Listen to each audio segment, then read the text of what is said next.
Oh boy, this movie stresses me out. Heretic has some of the highest highs and lowest lows I've ever seen in a movie. It's like the entire series of Game of Thrones all pocketed into 2 hours. On one hand, you have great characters and a thrilling mystery, and then on the other hand, you have r/atheism. This movie is like watching a ballerina perform a perfect pirouette and then shoot a member of the audience in the chest. It's jarring. I'm trying to be a more positive person, so I'm going to talk about the parts of the movie I enjoy first. Our 2 protagonists are so good. They both do an excellent job at subverting character archetypes. Sister Barnes feels like a typical false believer when you first meet her. Someone who's just kind of going through the motions because she's really good at this proselytizing thing, but doesn't truly have faith. But then actually, she turns out to be a true believer and stands by her faith, even though it seems insane to do so at the time. She even claps back at the Grinch when he starts talking about Monopoly and Egyptians and shit. One of these guys has a freaking bird head!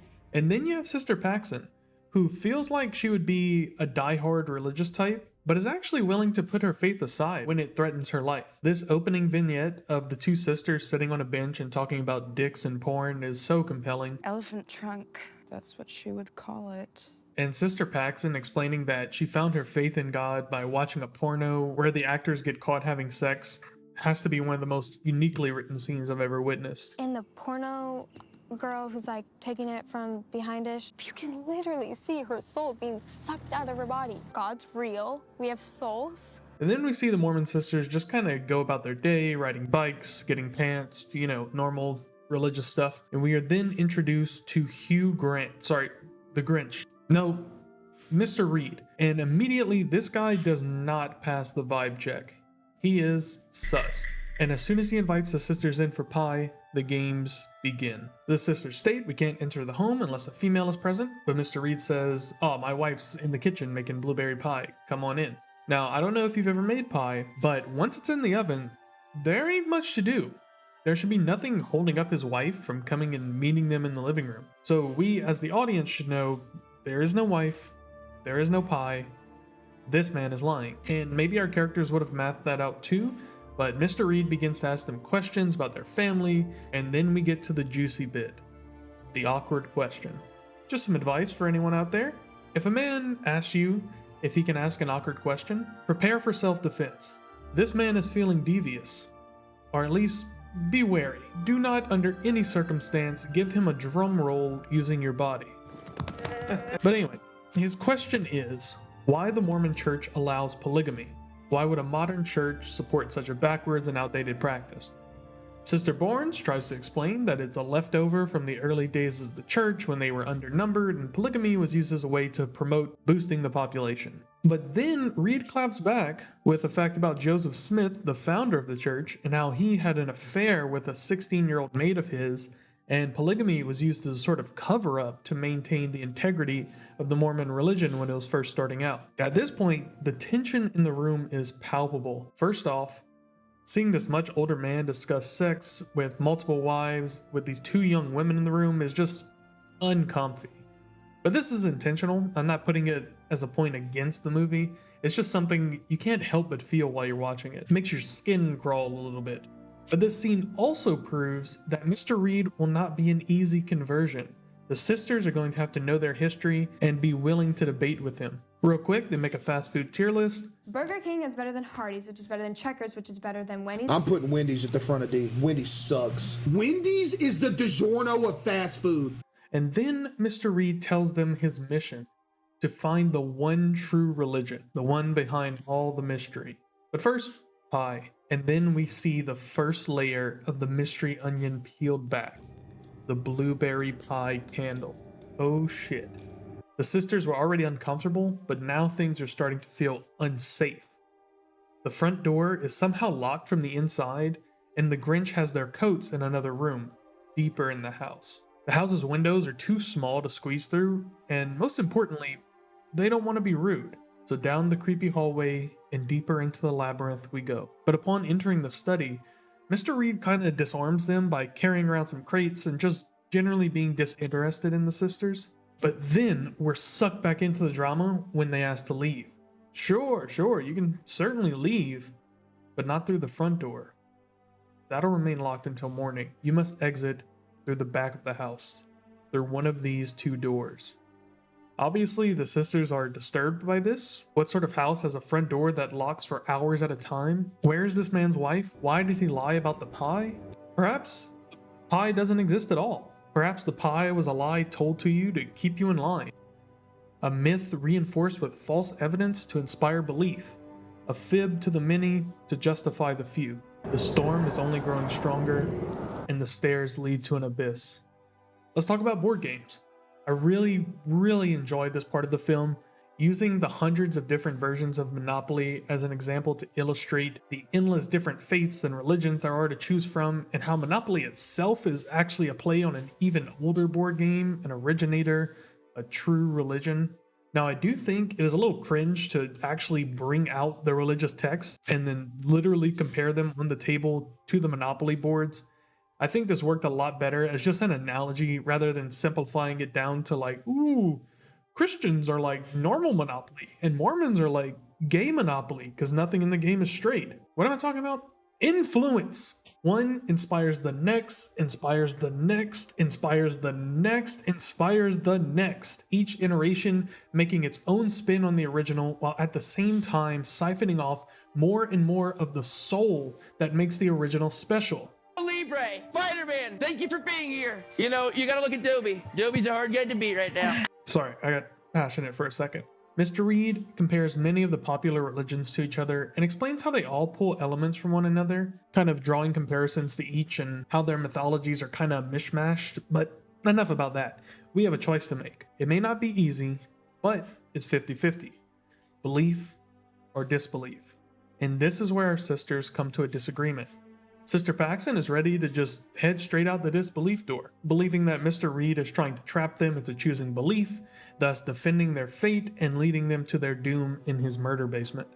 She thinks, no matter what they say, he'll always have a comeback, a rebuttal, a snarky anti-religious remark, and that they should just give in to his whims, leave through the door of disbelief, and ultimately find safety.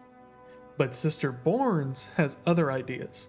She points out the flaws in his argument, the false narratives and vast leaps that he makes to try and connect all these religions, how he chooses to ignore their many differences in favor of making his points seem more truthful. She chooses her faith, her belief, and the door closes. Viewer, if you ever get to a point in life where you have willingly walked into a strange man's basement, knowing there's no way out, you deserve to be there. And Sister Barnes is still out here talking about debate, strategizing on how they're going to out-Reddit this man.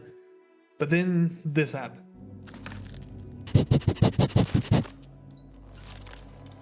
This shit had me foaming at the mouth and barking like a damn dog when this cretin brought out the blueberry pie.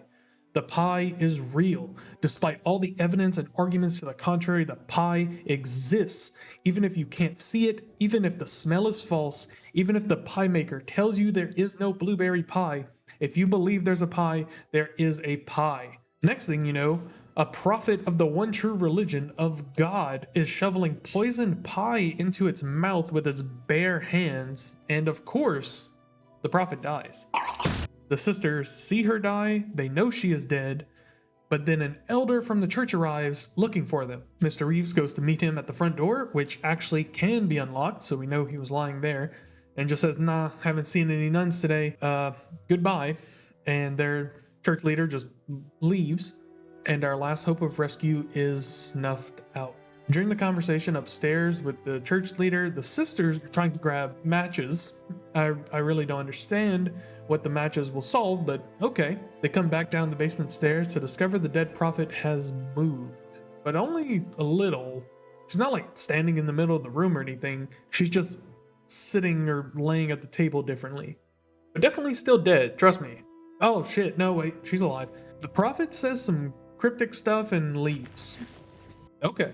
This is where Mr. Reed proves he's predicted their every move and lights the match for them, then promptly kills Sister Barnes? Oh, that was kinda lame. This is where the movie really starts going downhill for me.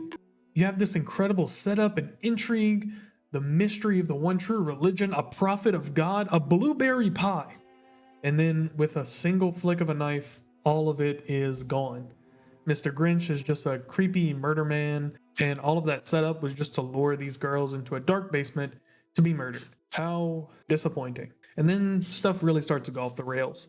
Mr. Reed is like, yeah, Sister Bournes can't come back to life because she's a program. What? Since when are we talking about false realities? And he's like, yeah, see, I found this thingy in her arm. It means she's not real. And Sister Paxton is like, bruh, that's a contraceptive. And then she's like, ha, you thought Sister Bournes was the smart one. That's why you killed her. But actually, it was I.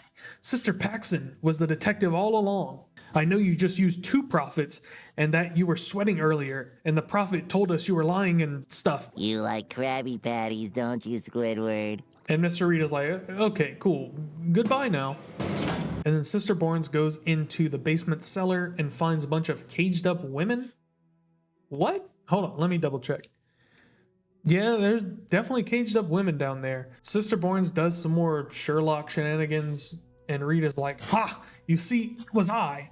I was the Reddit atheist all along. The one true religion is control. Only fools are heroes, Spider-Man. And then he stabs her and she dies. Okay. There's a bit more, I guess. Sister Bournes comes back to life for like a second and mollywops Mr. Reed. And it's supposed to make you question if that was a true miracle, if she came back to life, or if she just wasn't dead to begin with from this shallow ass cut. And then Sister Paxton makes it out and a butterfly lands on her hand, because earlier she said, when I die, I want to come back as a butterfly. but it doesn't land where she said it would land if she was a butterfly. Right on their fingertip, so they know it's me. So like, is that proof it wasn't a miracle, or is this just a random fucking butterfly? The problem is I don't care anymore. He took this amazing premise and turned it into a Baraska situation. I'm only here for the power and the women. I'm an alpha, Sam.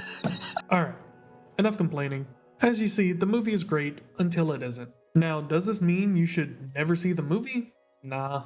I think it's honestly worth a watch just for the build-up. Even if the delivery falls flat on its face, it's so rare for a movie that pulls such intrigue into its story that it's worth seeing for that alone. I think religion is a fascinating topic to explore in any medium, whether you believe in the old gods or the new.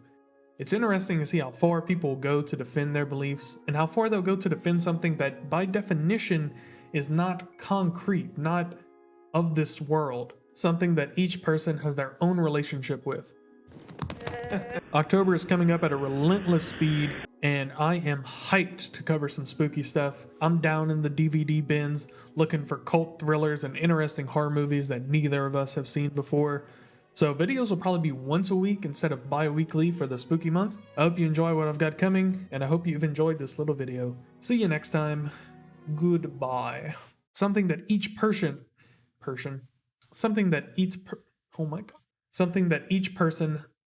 I'm gonna cry. Lock in.